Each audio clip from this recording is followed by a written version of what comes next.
Second Gen RX-7 window seal replacement. The seal separates, looks awful, and causes window rattles.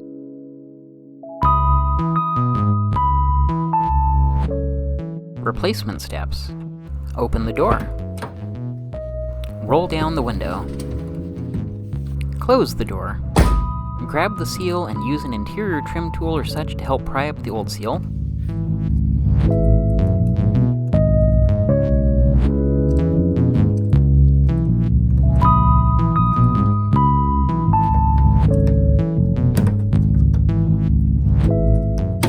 Carefully keep pulling up to release the other clips.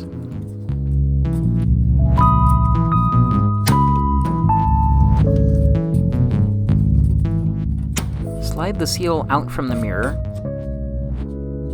I didn't record it, but I cleaned off the door tab. Slide the new seal under the mirror.